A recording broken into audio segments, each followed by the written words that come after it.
Donc Jean-Philippe Battesti, donc je suis originaire de Corse et ensuite je suis monté faire une école de pâtisserie. Ça s'appelle l'École nationale supérieure de la pâtisserie d'Alain Ducasse. Après cette école, du coup, je suis monté me former dans plusieurs maisons parisiennes pour ensuite, pour le moment, m'installer à Bordeaux et monter cette structure qui est Osmose. Aujourd'hui, le projet Osmose, il est né parce que en rentrant de tour du monde, je voulais plus retravailler dans l'entreprise de pâtisserie qui me correspondait plus.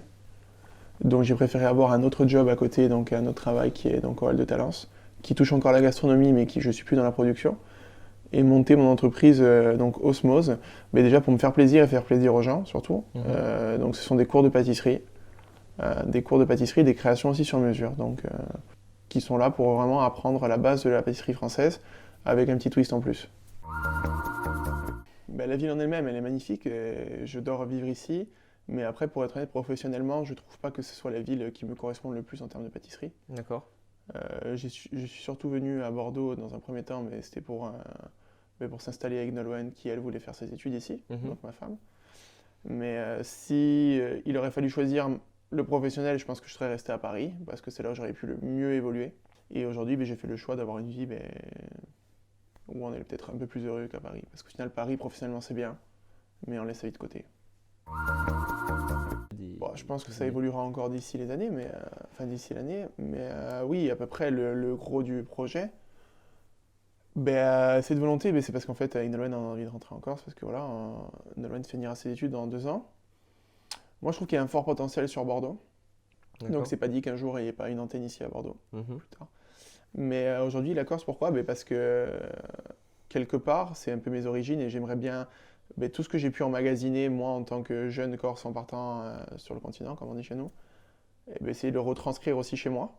Montrer qu'en fait, il est possible de faire de belles choses avec des produits qu'on a chez nous. Parce qu'on a des produits magnifiques. Certains en ont pris conscience, donc il y a des très grands chefs maintenant chez nous et des bons jeunes. Je trouve qu'en pâtisserie, malheureusement, encore, c'est un petit peu trop... les gens n'ont pas assez conscience, même si ça se développe, je pense, et tant mieux. Et c'est génial qu'il y ait du développement et beaucoup de gens qui font ça, parce que la concurrence, c'est génial. Mais aujourd'hui, c'est une volonté pour mettre en tous nos beaux produits en valeur, nos producteurs et travailler la saisonnalité.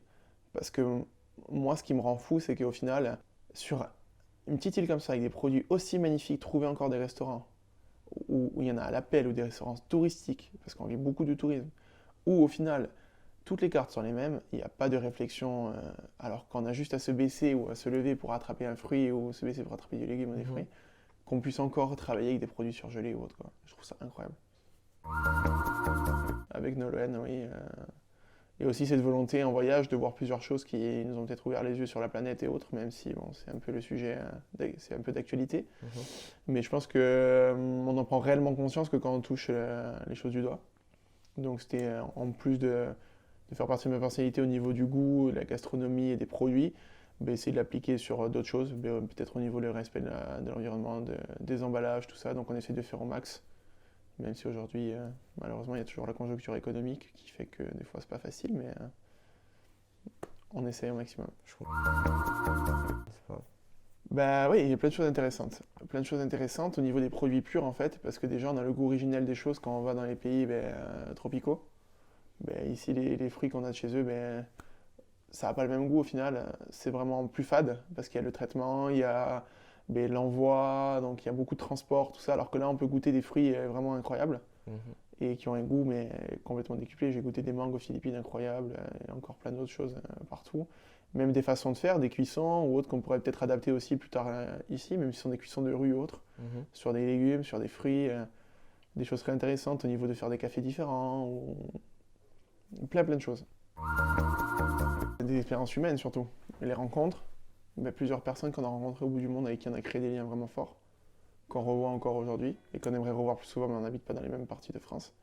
Donc ça, et surtout des témoignages de jeunes gens qu'on a vus qui avaient réellement rien, quoi. On a beau l'entendre à l'entreprise ou enfin dans la vie de tous les jours, dans la société actuelle ou même nos parents, on disait, il y a des enfants qui n'ont rien dans le monde, mais notre quotidien, on est absorbé par la société au final et on ne s'en rend pas compte. Et encore aujourd'hui, même en rentrant, nous, on reprend des plis qu'on s'était dit de plus jamais qu'on le ferait en rentrant, mais au final, la pression de la société est tellement forte, donc plutôt des relations humaines et des belles rencontres.